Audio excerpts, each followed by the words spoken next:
It's my feel-good breakfast show.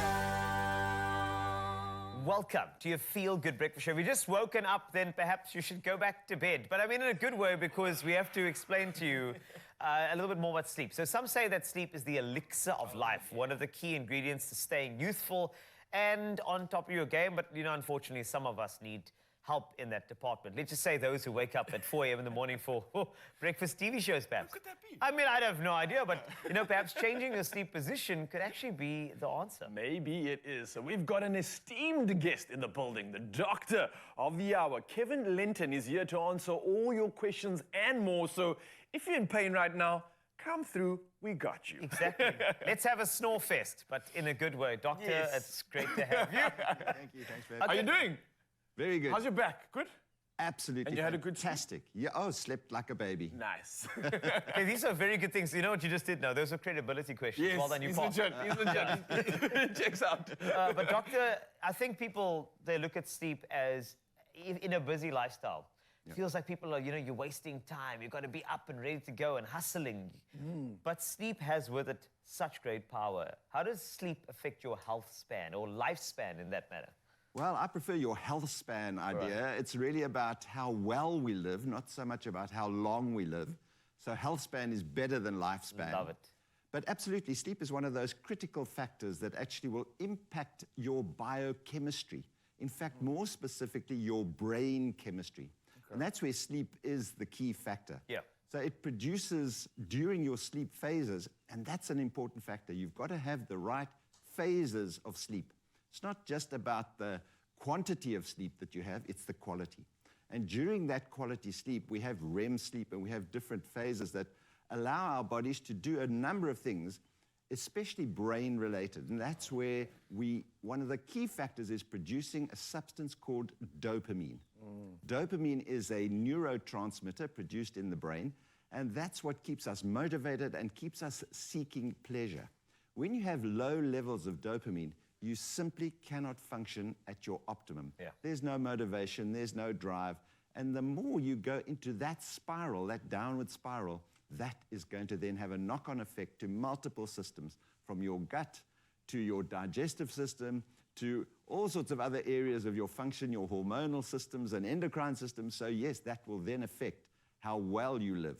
Oh, okay, this is kind of starting to make sense. So sleep is almost like I guess, like food in a weird way. Like Yeah. you can get sleep, but you also need good quality sleep as well, right? Absolutely. So how would something like sleep, and let's talk about a practical environment here, how does sleep maybe determine my health? And especially when it comes to the position I sleep in, does it have any impact on this health that you speak of? Good question. So the science actually doesn't show that the position that you sleep in will have any impact on this biochemistry that I'm talking Okay, about. so it doesn't necessarily okay. affect the sleep quality. No, exactly. Okay. But there are a number of factors that will be affected while you're sleeping. Okay. And one is a pain factor that will be generated when, and I have to use my little model. So the spine, as we all know, is a very important structure. But most important are the joints between each vertebra. Yeah. And those joints have many receptors that communicate what's happening at that joint. So if the spine is under some degree of strain in an awkward position, from the bed being too soft, the mattress being too soft, the pillow being too high, or the other way around, too hard or too low, it's going to affect the position of these joints.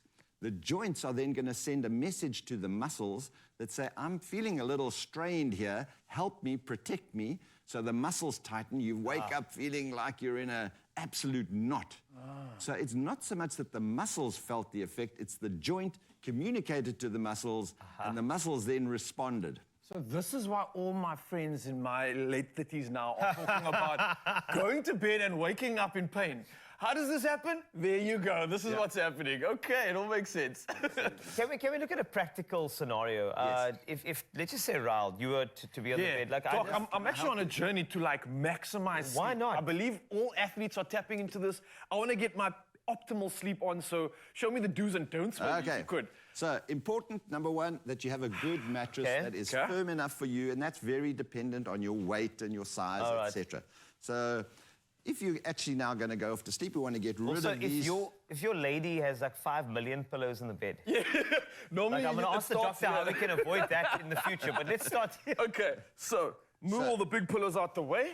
What like position should I aim for here? Like look I'm very normally ending up lying on my stomach at the end of the day, and like I don't know what's the deal here. So the two positions that you want to be in, either one, is on your side or on your back, not your tummy. Oh, no. For obvious reasons. When you're on your tummy, your head is turned, and as I mentioned, that's going to affect the joints. Yeah. The spine, generally, as it gets a little bit older, there's some wear and tear that occurs at the joints. And now, if you're lying on your tummy and you get that little bit of a dip like that, the joints don't like it. They prefer to be a little bit opened. So if you do happen to be on your tummy, you want to put a cushion under your tummy to push you this way.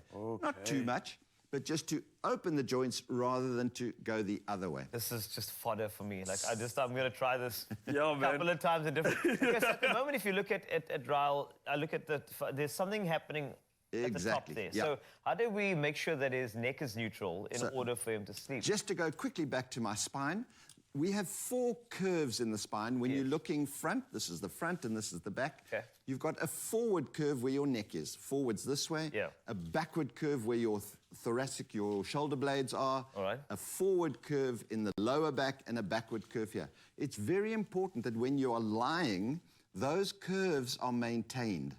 Now, as you can see where Raul, his head is in an upright position, so it's in flexion. You don't want that. So you want to get rid of some of these cushions. It's too high, eh? Yep, too high. All right. In fact, you're quite tall and this bed's quite short, so you want Oh, it's to... my bed, Doc, sorry. So how's that looking? And the key, that's looking better now. That? Oh, feels better. And the key now is that you don't want your head to be supported, you want your neck to be supported. Oh, okay. So remember I said there's a forward curve, so this way. So you want something under the neck that's going to just give it a little bit of extension. Oh, that already feels nice. You can stay there if you want. So just there. So you This don't guy. want a cushion where there's no support in the neck. He might actually even be still a little bit into flexion. Okay. So maybe even a little bit of a lower cushion, but that's got some support there. And I like the memory foam cushions. Yes. Memory foam means that it has a memory and it will bounce back.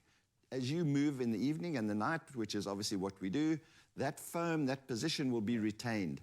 Versus a soft pillow, you have to then scrunch it back up again to get it into all those nice little places. Well, Doc, we're going to just refine the position. We actually have another part for you. If you have any questions for the Doc regarding sleep, please feel free, 0634088863. But for now, we're going to let Raul rest for a second and allow Graham to wake you up with this particular opportunity. Thanks, Doc. It's my feel-good breakfast show. Welcome back to Feel Good Breakfast Show. This is Expresso and you're live in S3 and today is a sleep fest. It's the best type of sleep fest because we want to get you ready to go and get the quality of your rest increased. We are continuing our conversation and we have the good doctor here to guide us in the best way possible. Kevin Lenton is here. Your sleep position says a lot about you and can also affect the way you sleep and the quality thereof. We got Ryle on the bed and I want to ask you, Ryle, are there any questions that you want to ask the doctor, that you want to put to bed? Yes, please, Doc. Okay, cool. I want to put this one to bed. Listen, we were talking about the optimal positions when we were sleeping, right? I want to talk about things that we maybe want to avoid. So you mentioned, obviously, the one being stay off your stomach, right? Because that can promote some injury. Is there anything else that we should maybe avoid in the bedroom or the positions that we are in when on the bed? I think the most important thing is if you are waking up in pain, whether it's during the night or in the morning, that's an indication that there's something your musculoskeletal system, it might be your shoulder, it might be your back, it might be your neck, is not liking while you're in that particular position. So then it's important. It's quite difficult at night because you end up in a position you don't know where you are, but your body will wake you up. And this is often a telltale sign. If you're waking at night and you feel some discomfort, and you feel you've got to sort of stretch your neck, that's an indication that you need to be more specific about the position that you're lying in at night. The other great position, apart from your back, is on your side. We said not your tummy, because that's going to cause rotation of your neck, and it won't like that. But on your side is good, because we want to maintain that position that is pretty much so that your spine is parallel to the floor. So you don't want to get a twist into your spine or rotate it into a particular position, and you don't want to have your spine in too much of a curved position. So back or side are the optimum positions. And when it comes to the side, I've heard these theories being thrown around about like your leg position as well, right? Yeah. So I mean, sometimes I know when it comes to like being an athlete and in sport, stacking on the hip versus having that leg in that sort of recovery position, Yes. does it make much of a difference, really? Yeah, it does make to some extent. I wouldn't say it's a major factor, but the ideal is to have both legs, one on top of the other, knees slightly bent. So not straight out. Not straight out, Okay. slightly Alright. bent, head in that position. Remember, we want to try and maintain that spinal architecture of the correct joints. So that's absolutely perfect. Again, you don't want your head up too high, and you want some support in your neck, rather than your head. This is probably a bit too high. You might want to definitely take feels that a one bit away. high Get that down. Get comfortable. There you go. Now we're go and starting to lay get there. into that ideal position. And that looks pretty good to me. Sometimes you put your hand underneath and you go that way around. That is sometimes quite comfortable, but that would be an ideal position. Some people like to have something between their legs because there's sometimes some pressure on the knee that can Thoughts on that? actually Is that aggravate fine? it. Definitely fine. Again, if you get a twist in, so if you bring one leg right over, now you can almost visualize a twist into the joints. Remember, I said the joints are then going to talk to the muscles. The muscles are then going to tighten. So that's not a great position. Okay. So this you is more actually, wanna have- this is my sleep position. Yeah. I understand now, and this is why. Some people can't avoid certain positions because we're sleeping. You know, there's I call it a muscle memory perhaps, and you wake up and you have some stiffness. Are there any ways we can try and alleviate some of the muscle stress that Yes. happens due to poor sleep? Great question. Ideally, before you actually even go off to sleep, when you get into your bed, if you can lie over onto your back. Okay. There we go. And so you want to do some stretching of those back muscles, because today, most of our lives are quite sedentary. When we're at work, we're in a car, we're sitting at a desk. So you want to do some stretching. Okay. So one of the great stretches is just to pull one leg up onto your chest, keeping your neck back and relaxed. That's stretching out the gluteal muscles, the lower back muscles. Put that one down, bring the other one up, do the same thing, and then do both together. So then you bring both together, and that really stretches out those lower back muscles. You can actually then put So you're your feet priming- down, you're just priming your back for sleep. knees together. Let it flip slowly to the side, slowly, nothing quickly or jerky. And obviously, if anything causes pain, you just stop doing that. Yes. Come this way again. Get some just movement in before you actually go off to sleep. Take 5 minutes if you can. Do the same thing in the morning when you wake up. And that also relieves some of the pressure, because at night, everything does contract and tighten. And most people will say, as soon as I'm up and I'm moving, I feel a little bit more flexible and more mobile. But if you start that process before you even get out of bed, it helps a lot. And it's also great because, I mean, I can tell, Ryle, you already have jumped into some breathing exercises attached to to your stretching. Oh, and I mean, 100%. imagine that. I mean, we always prime for exercise, don't we? We don't prime for rest. Absolutely. And maybe you've just changed the narrative, Doctor. Thank you so Yeah, much. there's- Your advice has been critical today, especially for those who do wake up at 4 a.m. in the morning for breakfast show TV. definitely. But it's been great to have you. Thank you. And I think the key here, the takeout, is that the neutrality of that spine while you're sleeping is important. So whatever we can do to make sure that it's on a good footing, I feel like that's fantastic. So thanks, Doctor. Thanks to Ryle, our best person Yes, to give I you a can little do this all example. day. And while we do this, I think this is something that we should be encouraging from a young age. In fact, encouragement from a young age on any level is important.